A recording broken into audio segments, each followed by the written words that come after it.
Monday, August 21st. It took me a long time to fall asleep last night. I was thinking about this. Eric's arrival is going to change the football season at Lake Windsor High School. Dad's arrival is going to change how things are done in the civil engineering department in Tangerine County. Mom's arrival will change the homeowners association in Windsor Downs. So what about me? Will I make the difference between winning and losing for the middle school soccer team?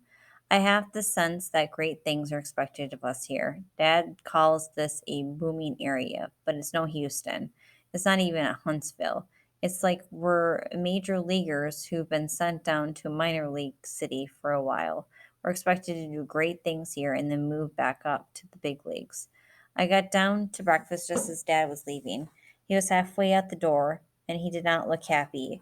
He was lecturing Mom. You ought to file a complaint against the fireman. You ought to call the county and complain about the slow response time. Then you ought to complain about them sending some jerk kid out here who doesn't know what he is doing or what he's talking about. I don't know why, but I immediately rose to Wayne's defense. He sure seemed to know what he was talking about, Dad. He sure knew all about the muck fire. Dad snapped back. No professional shows up 20 minutes late wearing cutoffs. If he worked for me, he'd be fired. Then he was out the door, leaving me with my unanswered questions. Fired for what, Dad? For telling us the truth? For telling us something that you didn't know, that you should have known?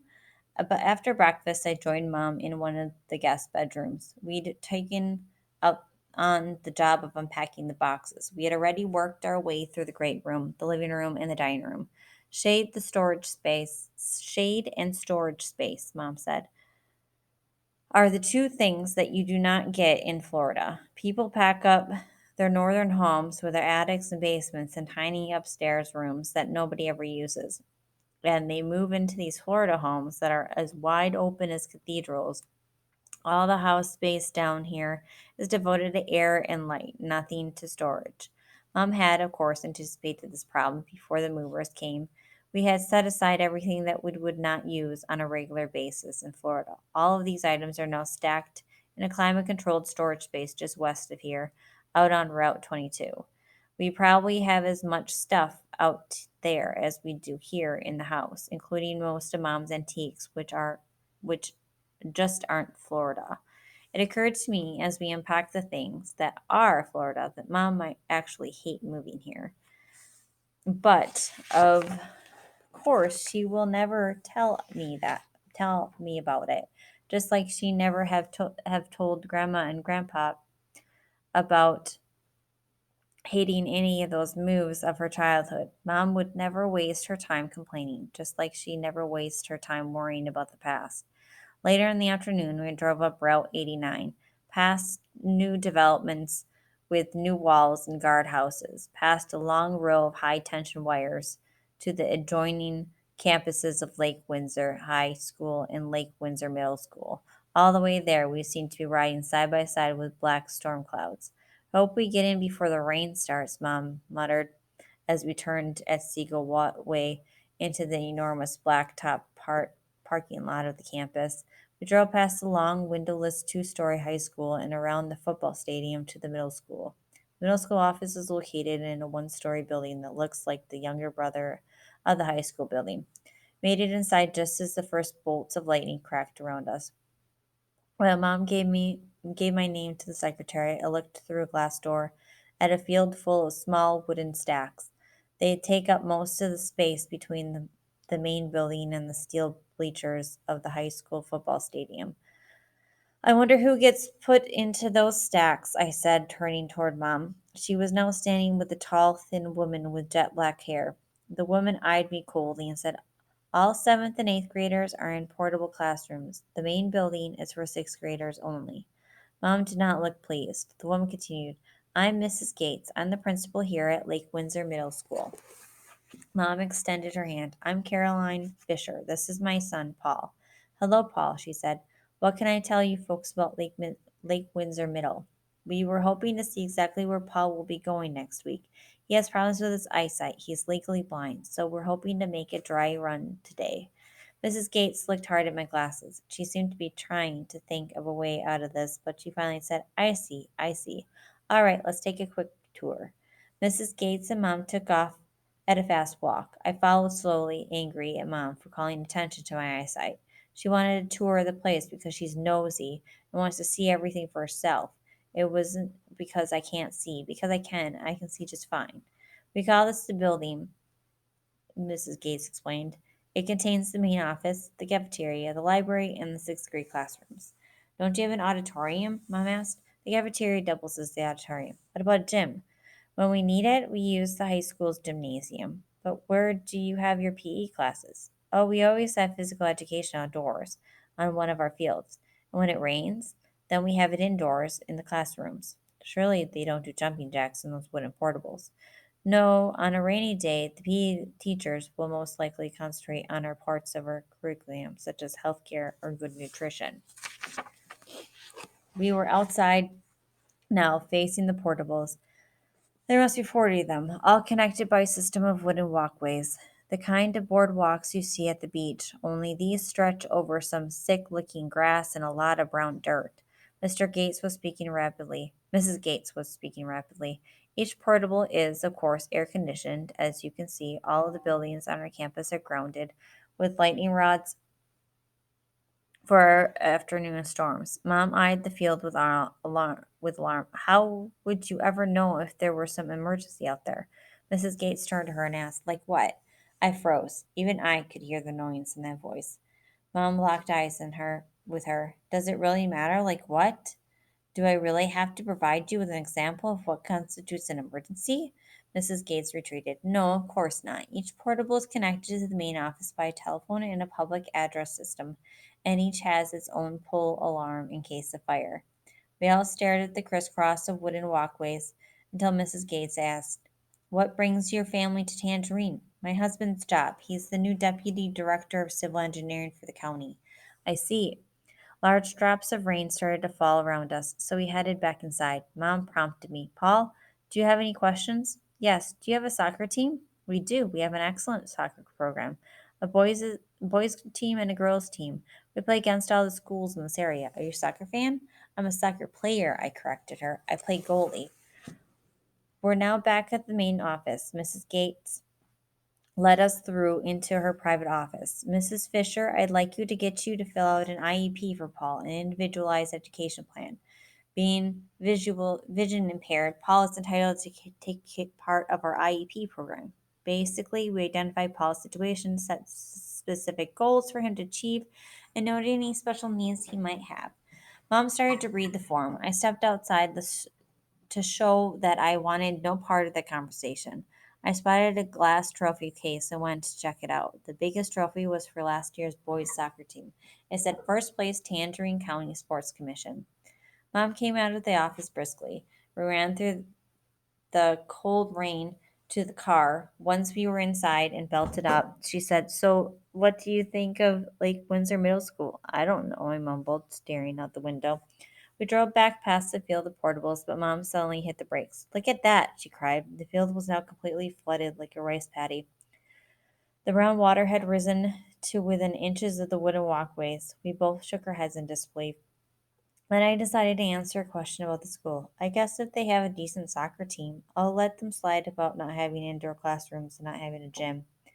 Yeah, Mom sputtered, not having a gym or an auditorium. Two more facts apparently overlooked by your father.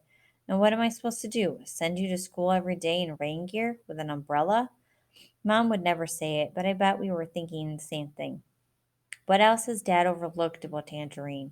We drove in silence, except for the pounding of the rain from the flooded campus of Lake Windsor, Michigan, or Lake Windsor Middle School, to the flooded streets of Lake Windsor Downs. Wednesday, August 23rd. All four of us were back at the middle school campus today. The head coach, Coach Warner, was holding a 3-day tryout camp for the football team before the start of the school year. Eric, of course, didn't need a tryout, but he was there anyway. Dad had brought Eric to meet Coach Warner earlier in the summer. Dad had knelt down and held the ball for Eric to drill 50-yard field goals, one after another, while, according to Dad, the coach's jaw had dropped lower and lower. Now Dad and I were standing next to the coach. Not that either one of them was aware of me. I was watching a huge bird of prey circling overhead like a hawk, But it wasn't a hawk. I knew that. It was an osprey. I know the difference because of a science project I did last year. Could a vision impaired person tell the difference? The players were doing calisthenics calisthenics under a troubled looking sky as black clouds gathered in the west. Coach Warner explained to Dad, "I never had a good place kicker before, but I sure could have used one last season. We lost 4 games by a grand total of 7 points. Those days are over," Dad assured him. Antoine Thomas was the whole show last year. He was the good go-to guy in every play. He ran for over 100 yards 8 times. That's pretty impressive. I even had him running back kicks, but I'm not going to do that this year. He's just gotten too valuable. If Eric can give us 5 or 6 points a game, then I can save Antoine for quarterbacking. Or I can give you that. He averaged 9 points a game last year, and he was only a junior. He scored 14 points in one game. That was the game when he kicked the 47-yard field goal. I remember that game back in Houston. Eric was on the front page of the sports section the next day. I think it was the proudest day of Dad's life. Dad told Coach Warner the thing about Ohio State, how he regretted that he hadn't been big enough to play football there. Coach Warner nodded sympathetically, like he agreed this was some kind of tragedy in Dad's life. I don't understand that. Then again, I don't understand why Dad loves football. I've played football, real football, in the junior league. It's boring. You just stand around most of the time waiting for somebody to tell you what to do. And in the end, some guy like Eric, who hasn't even worked up a sweat, can come in and grab all the glory. It doesn't work that way in soccer. Eric used to play soccer. He was really good too. This was back in Huntsville, back when he was 9 and 10 years old. He took all the penalty kicks for his team. That's how he learned to kick so hard, drilling those penalty kicks into the back of the goal net. When we moved to Houston, when Eric was 11, he realized that football was the star attraction. He took to kicking a football, soccer style, into a small net that he set up in our backyard. Day after day, in rain and cold and heat, Eric worked on perfecting a two-step kick. Up until then, Dad wasn't much into sports. Once Eric started getting good, though, Dad became transformed. He started talking about his high school football career, and of course, he regrets his regrets about college. He became obsessed with football, especially with place kicking. He learned how to hold the ball for Eric, spinning the laces away. For a while, he tried to get me to hike the ball to them, but I never really cooperated, and they soon dropped me from the routine. We watched the Lake Windsor players break into groups for timed sprints. Mom came up and stood with us for a minute. I knew that she was really there to tell me to get in the car because a thunderstorm was coming. She said, "A storm's coming," to Coach Warner, but he just smiled and agreed with her. "Sure is." Mom pointed out some people to me. There was Mike Costello, and there was his father and his brother standing on the other sideline. There was Arthur Bear, the guy Eric had over to the house yesterday. There was Antoine Thomas, the quarterback. Mom quickly grew impatient to get me in the car. On the way to the parking lot, she said, "Those boys shouldn't be out there in a thunderstorm. They have to play in all kinds of weather, Mom. Sometimes you get caught in a blizzard. Sometimes you get caught in the rain. It's part of football. It's part of soccer, too. Why can't they practice in the morning when it doesn't rain? This is ridiculous." When you know that it's definitely going to rain at exactly the same time every day, you can't really call it getting caught in the rain, can you? I had to agree. I guess you're right. It's like the afternoon tree watering time around here, but there aren't any trees anymore. We climbed inside the car just as the big first drops of rain rapped against the room roof. "Look at your father. What is he doing out there?" "I don't know. He's just going to stand there and get soaked? Looks like it. This isn't Texas. They have their own weather in Florida, and we all need to change our attitudes about it. People shouldn't stand outside in this kind of rain. Just listen to that." The rain was beating down so loud now that it was hard to hear Mom's voice.